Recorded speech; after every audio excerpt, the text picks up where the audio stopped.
Hello，大家好，我係和記好馬啊。咁我咧禮拜六嗰啲戰果咧，和記介紹4場俾你哋參考，2場 win 啊，到1場跑第三啊，一場都冇。咁我咧嗰、個、新馬咧係第2場啊，24啊嘛，講睇下揀邊隻。連場咧我都睇到4號嘅新馬唔要，即係覺得收個頭，我都叫群組買2號 win 啊，同埋咧現場講俾你哋聽買2號 win 啊，咁我哋都成功咗噶啦嚇呢啲馬，咁我中意睇馬啊嘛，睇新馬啊嘛啊，廖康銘嗰、呢個快樂城區啊，我都同你講咗啊。呢隻馬咧係操得時間少咗，咁我咧即係跑到第三啊，位置到39蚊啊，咁我中意睇新馬啊。29號嗰日咧，你想睇29號嗰啲和記推薦2隻馬俾你哋嘅，你要寫和記好馬，手機會彈咗出嚟嘅啊。29號我都會推薦咗一場咧到新馬係告東嚟㗎啊，咁你哋想睇咧，我哋咧你到寫和記號碼，手機會彈咗出嚟啦。啊，你想加入和記號碼啊新家庭嘅，咁大家庭嘅，咁我咧玩到巨美咧到1500蚊啊，你有興趣咧就打電話俾和記號碼或者 WhatsApp 俾我啊，起碼多謝大家支持啊！咁我都會繼續努力啦，因為咧而家裝修咧就少咗噶啦，咁我就可能會專日嚟講馬啦，咁我多啲講多幾場俾你哋參考啦，希望幫到大家啦啊！即係你睇我啲戰果講嗰啲馬係得唔得？係你哋自己係覺得O 唔 OK 嘅，係嘛？起碼照不時有 win 單 win 俾你哋中下啦，係咪？咁我就會繼續努力嘅。今日咧，我都會介紹2場啊俾你哋參考。咁我介紹第4場醒目高球係6號羅富全賓德禮啊，呢隻係屬於新馬啦，跑咗1次，上一次咧跑1000咧到跑到第5嘅，都隔咗咧潘門飛奇嘅，隔咗咧到32日。啊！呢隻馬，咁我覺得呢隻馬咧，即係對比睇下嗰啲前操呢次咧我覺得咧仲靚過上一次嗰啲新馬，而且咧要跑長咗，跑1200，咁我覺得呢啲馬咧羅富全嗰啲馬都唔錯啦，近排咁所以咧我就一路會跟嗰啲馬呢隻馬。所以咧，俾我捉到應該都好分嘅。我介紹嗰啲馬比較好分啲嘅。潘頓嗰啲馬咧，都即係老實講，我講咁多次潘頓嗰啲馬咧係同我唔夾㗎。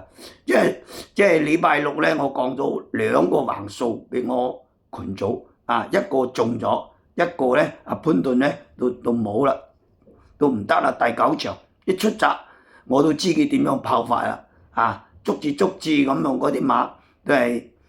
唔得就係唔得㗎啦，唔好怨佢啦總係跑唔出嚟啦，總人知嗰啲馬唔得就係唔得㗎啦唔好怨佢跑點樣跑到好唔好，大家有得睇係咪啊？即係睇新馬睇咩度，即係你講嗰啲馬咧，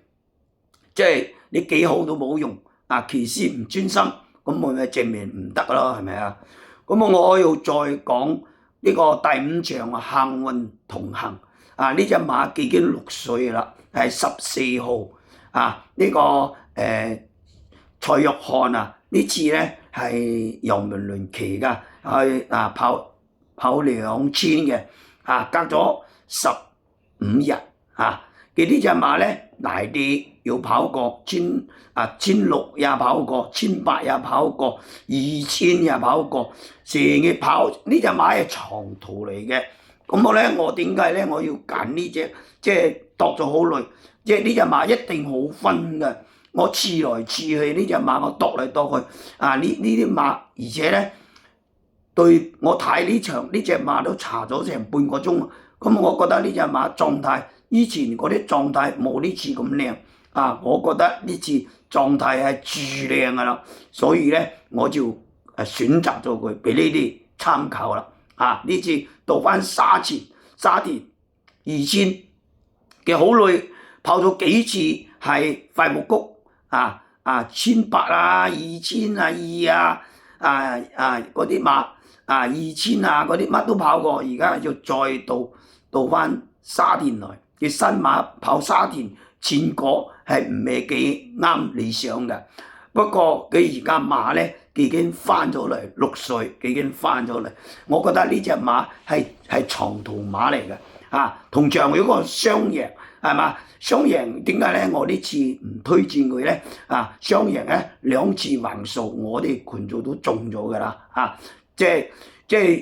即係收尾嗰次我都冇介紹嘅，結果又跑唔出嘅啦。呢陣時睇馬係睇前操，睇下佢即係話對比有冇以前咁好咁嘅情形啦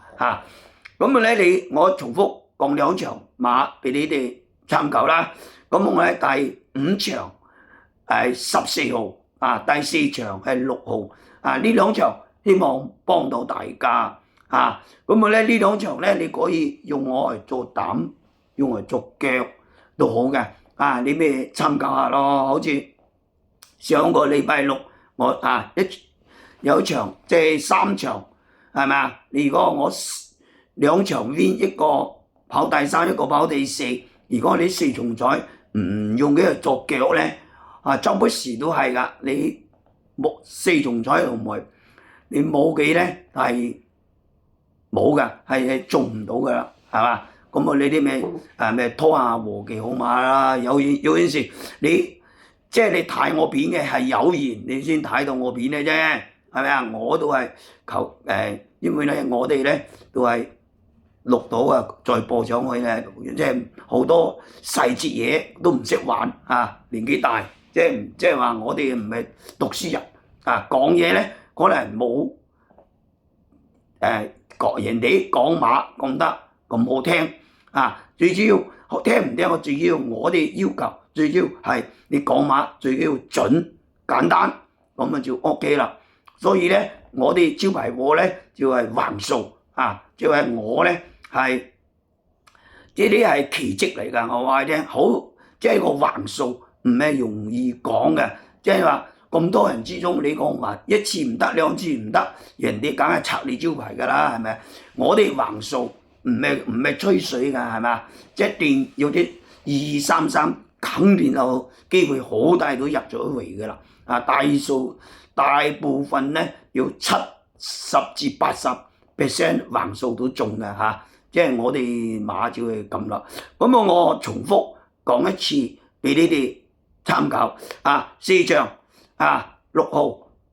5場14號呢2場希望幫到大家咁我咧1月1號大家精神咁我拜拜。